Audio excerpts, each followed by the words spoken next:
के महसी प्रखंड के बलवाहा गंडोल 17 नंबर पद के बोहरबा स्थित मदरसा इस्लाहुल बनात सै Maulana Abul Kalam Azad secondary girls inter college परिसर हॉल में जुमेरात को एक दिवसीय इनामी व तकाबली इस्तकबालिया जलसा का प्रोग्राम किया गया, जिसमें खुद्दामुल उलेमा वेलफेयर फाउंडेशन बेंगलुरु के चेयरमैन हाजी हफीजुल्लाह शरीफ व आसिफ शेख खुसूसी मेहमान के तौर पर यहां शिरकत किए। आपको बताते चले हाजी हफीजुल्लाह शरीफ ने यहाँ पर उलमा, इमाम एवं मौलानाओं को उमरा पर भेजने का कार्यक्रम के तहत शिरकत करने आए थे। यही वो मदरसा इस्लाहुल बनात है जहाँ 735 बच्चियाँ जेर तालीम है। यही नहीं, दीन की तालीम के साथ साथ यहाँ पर आधुनिक शिक्षा से भी बच्चों को पढ़ाया जाता है। यही हफीजुल्लाह शरीफ है जो यहाँ जलसा को खिताब कर रहे हैं। और आपको बताते चले यहाँ पर दीनी तालीम के साथ कंप्यूटर साइंस की भी बच्चों को पढ़ाई दिया जाता है। हालांकि मौलाना हाजी मुजीब रहमानी ने मेमेंटो देकर सम्मान किया। सुनिए। और इतने बड़े इदारे को देखे हैं, लड़कियां 735 पढ़ रही है,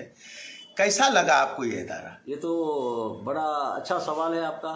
मेरा दिल बाग होता है, बाग होता है, क्योंकि मैंने कम से कम 400-500 से ज़्यादा में मदारिस, बड़े बड़े मदारिस को मैं विज़िट करके आया हूँ। जो खुशी और जो मुझे बच्चों की फ्यूचर यहाँ नज़र आई, अल्लाह आलम, मैं सही कह रहा हूँ और इसमें कोई बनावट बात नहीं।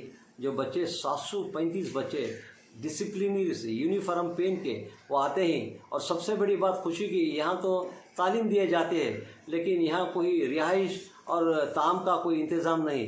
ऐसी जगह में ये स्कूल मदरसा चलाते हैं। सब बच्चों को एक वक्त पेट भर के खाना देते हैं।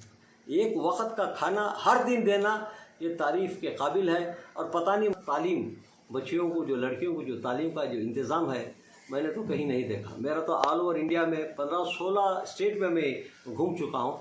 बकिया स्टेट को भी मैं जा रहा हूँ। ऑल ओवर इंडिया में मैं काम करूँगा। जो बच्चों की जो तरकीब से और उनको डिसिप्लिनरी से जो उनको तालीम सींच रहे, दीनी और असली तालीम, अल्लाह अकबर, अल्लाह ऐसी तरक्की अता फरमाए। जिस तरह घर में बेटियों को हम केयर लेते हैं, उसी तरह मोहतमीम साहब, मुजीबुर रहमान साहब जो हैं, अपने बच्चों को जैसा पढ़ाएंगे उस तरह पढ़ा रहे हैं। असली तालीम भी हो रही है, दीनी तालीम भी हो रही है। हम चाहते हैं कि यहाँ पर एक हास्टल हो जाए। मौलाना अबू कलाम आज़ाद से हम सोसाइटी से रिक्वेस्ट करेंगे कि यहाँ पर एक हास्टल बना जाए और यहाँ पर कंप्यूटराइज पढ़ाई हो जाए। और अल्लाह के करम से यहाँ तक हाफिज़ें हो रही हैं। यहाँ पर औरत बच्चे कम से कम 20 जो है अभी दौरे पे हैं, वो बहुत जल्द वो हाफिज़ कुरान बन जाएंगे। ये जो है दीन की मोहब्बत इनके दिल में आ रही है। वो जो मदरसा है वो बेटियां नहीं बल्कि वो मदरसा है, और जो है वो पूरे घर को सुधारेंगे, पूरे समाज। यहाँ का तौर तरीक़ा और यहाँ की तालीम और यहाँ के असातिज़ा को देख के बड़ी खुशी हुई मुझे। और मैं तो ये काम कर रहा हूँ खुद्दामुल उलमा की जानिब से। जो इमाम रहते हैं मस्जिद के, जो उलमा हैं, उनको मैं जो है लॉटरी के ज़रिए से मैं जो है उम्रा को भेजता हूँ। यहाँ पर भी जो है कुर्रा हुआ जिसमें 20 अफराद सेलेक्ट हुए। अब 10 का बैच इंशाअल्लाह 30 तारीख को ऐसे रवा। आने वाले 10 अफराद के बारे में हफीजुल्लाह शरीफ बता रहे थे। आगे उनसे सुनिए। कोसी इलाकों का चुना है, आप खुद्दामुल उलमा है, आप सियासत से भी ताल्लुक़ रखते हैं और आपके मामू सीके जाफर शरीफ भारत सरकार के पूर्व रेल मंत्री भी रह चुके हैं। खुद्दामुल उलमा के जमा करने का भी कोई मकसद है क्या? इसमें जो है खुद्दामुल उलमा का कोई मकसद नहीं, कोई जोड़ नहीं इलेक्शन के लिए या सियासत के लिए। सियासत होना चाहिए लेकिन अच्छी सियासत, मुल्क की भलाई के लिए, बहबूदी के लिए सियासत करना है। लेकिन खुद्दामुल उलमा सिर्फ उलमाए दीन के और बच्चों की तालीम के लिए खड़ा है और सियासत बिल्कुल दूर है हमारे से।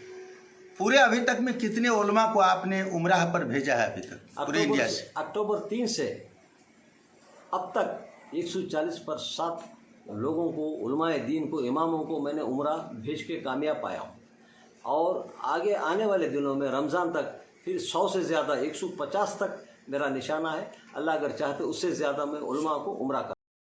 हफीजुल्लाह शरीफ जिसको आप सुन रहे थे, उन्होंने Maulana Abul Kalam Azad girls inter college के कंप्यूटर कक्ष का भी जायजा लिया, जहां पर बच्चियों को कंप्यूटर का शिक्षा दिया जाता है। आपको बताते चले, हफीजुल्लाह शरीफ मदरसा इस्लाहुल बना से Maulana Abul Kalam Azad girls inter college में जुमेरात के दिन यहां पर उमरा पर जाने वालों के खिदमत में जलसा में शिरकत करने आए थे। इनके साथ नजमा हेप्तुल्लाह के भाई आसिफ शेख भी शिरकत किए थे। अब देख सकते हैं। सहरसा से पब्लिक वाइब के लिए नजारुल हक की रिपोर्ट।